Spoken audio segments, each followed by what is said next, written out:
بسم اللہ الرحمن الرحیم۔ السلام علیکم ناظرین، پروگرام سوال آپ کا جواب شریعت کا میں ہم مفتی عبدالواحد قریشی صاحب کے ساتھ ایک دفعہ پھر آپ کی خدمت میں موجود ہیں۔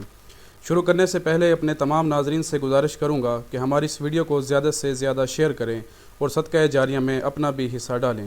تو چلتے ہیں آج کے اپنے سوالوں کی طرف۔ حضرت، ہمارے پاس پہلا سوال امریکہ سے ہے کہ لائف انشورنس کے بارے میں اسلام کیا کہتا ہے؟ بسم اللہ الرحمن الرحیم۔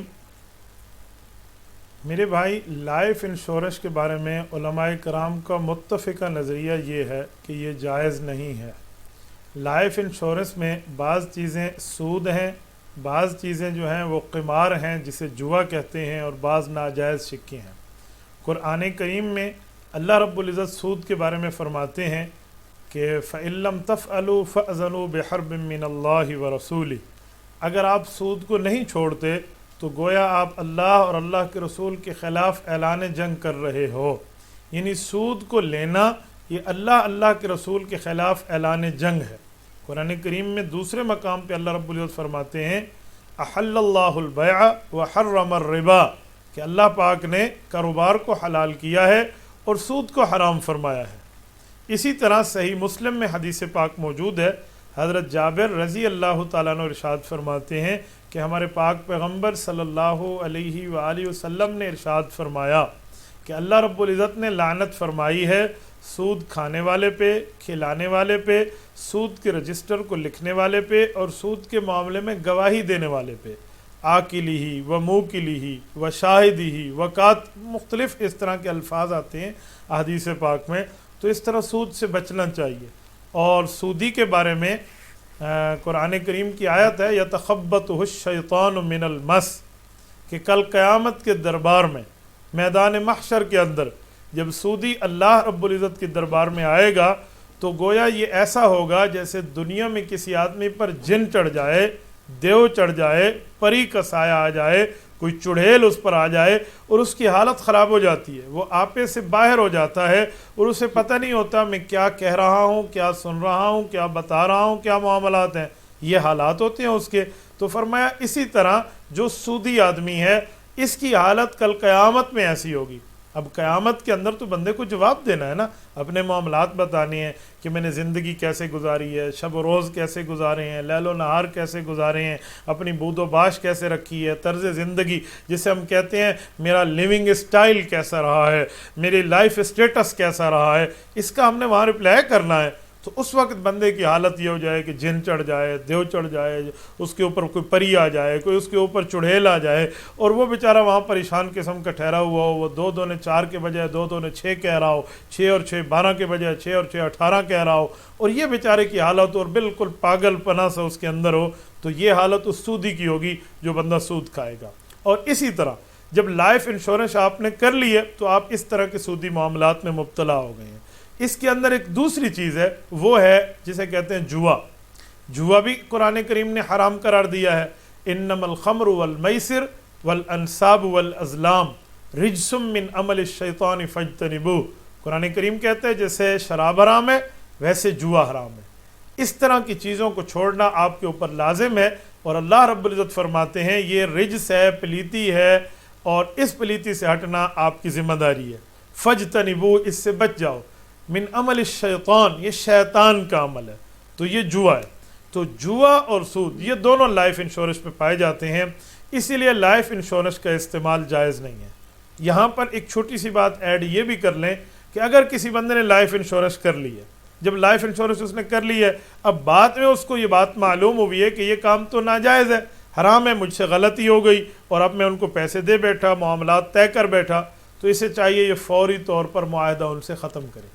اچھا، جب معاہدہ ختم کرے گا تو اسے 2 طرح کے معاملات سے واسطہ پڑے گا، یا تو اس کو اپنا رأس المال ملے گا، یعنی اوریجنل جو اس کا اصل اماؤنٹ اور پیسہ تھا وہ ملے گا تو ٹھیک ہے، یا اس کو اس کے اوپر کچھ بڑھوتری ملے گی، یعنی کچھ اضافہ جسے پروفٹ کہتے ہیں ان کی زبان میں، وہ ملے گا۔ تو یہ جو پروفٹ ہے وہ سود ہے، تو سودی طریقے سے آپ کو حاصل ہوا ہے، تو آپ کے لیے حکم یہ ہے کہ آپ اصلی پیسہ لے لیں یا استعمال کر لیں جو آپ کا اپنا ہے، جو اس کے اوپر پروفٹ ہوا ہے، جو منافع آیا ہے، اس کو بغیر ثواب کی نیت کے صدقہ کر دیں۔ اب آپ کہیں گے بغیر ثواب کی نیت کے صدقے کا مطلب کیونکہ حرام مال پہ ثواب کی نیت کرنے سے بندہ غیر مسلم ہو جاتا ہے، out of the boundary of Islam, وہ اسلام کے دائرے سے باہر چلا جاتا ہے کہ اس نے حرام مال کو حلال کہہ لیا ہے اور اس پر ثواب کی نیت. جیسے کوئی بندہ کسی کو شراب پلائے اور کہ مجھے زمزم کا ثواب ملا ہے، ایسا نہیں ہو سکتا.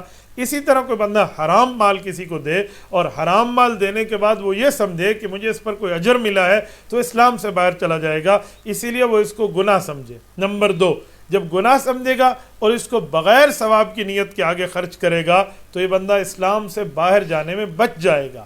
اور اس کو گھر کا گند سمجھ کے نکالیں، اسے مساجد پہ نہ لگائیں. کچھ لوگ سمجھتے ہیں جی مسجد کے واش روم وغیرہ پہ لگا لیں، ایسا پیسہ مسجد کے واش روم پہ لگانا حرام ہے، ناجائز ہے، گناہ کبیرہ ہے، اس سے بچنا چاہیے. اس کا جو محل ہے وہ کسی غریب کی جگہ ہے، کسی غریب کو جا کر دے دیں، جو مستحق ہو اس کو جا کے دے دیں، لیکن اس پہ ثواب کی نیت نہ کہ اسے یہ بھی نہ کہ بھائی میرے لیے دعا کر لے، میں نے آپ کے ساتھ امداد کی. نہ بابا، بلکہ دل سے اس بندے کا تھینکفل ہونا چاہیے کہ شکر ہے اس بندے نے ہمارا یہ حرام مال لے لیا ہے اور ہمیں اللہ پاک نے صاف فرما دیا ہے، اب رب چاہے تو جو معاملہ میرے ساتھ کرے، ہمیں اس پر ثواب کی نیت اور نیکی کی نیت نہیں کرنی چاہیے.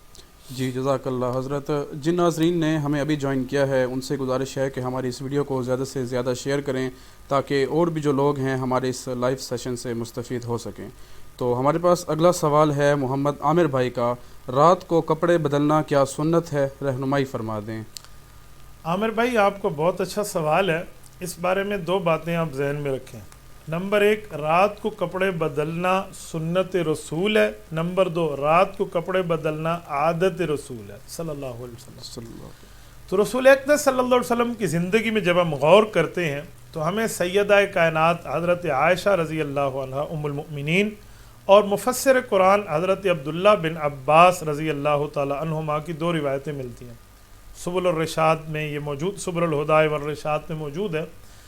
آپ اس پر روایات دیکھ سکتے ہیں کہ اماں جان رضی اللہ تعالیٰ عنہ فرماتی ہیں کہ آپ علیہ الصلوۃ والسلام رات میں کپڑے تبدیل فرماتے تھے، اور بعض روایتوں میں جی نہیں، دن والے کپڑے میں بھی آپ علیہ الصلوۃ والسلام نے رات گزاری ہے. حضرت عبداللہ بن عباس رضی اللہ تعالیٰ عنہما کی روایت ہے کہ میری خالہ حضور پاک علیہ الصلوۃ والسلام کی اہلیہ ہے حضرت سیدہ میمونہ بنت حارث رضی اللہ تعالیٰ عنہ. تو میں اپنی خالہ کے گھر رہنے جاتا تھا. ایک رات اللہ کے رسول بھی اس گھر میں تھے اور میں بھی اسی گھر میں تھا اپنی خالہ کے پاس. تو میں نے اللہ کے رسول صلی اللہ علیہ وسلم کے رات کے عمل کو نوٹ کیا. وہ یہ تھا کہ رسول اللہ صلی اللہ علیہ وسلم گھر میں تشریف لائے، آپ صلی اللہ علیہ وآلہ وسلم نے آ کر لباس کو تبدیل فرمایا، اس کے بعد حضور پاک علیہ السلام بستر پر تشریف لے گئے. تو اس سے سمجھ آیا رسول اللہ صلی اللہ علیہ وسلم لباس بدلتے بھی ہیں.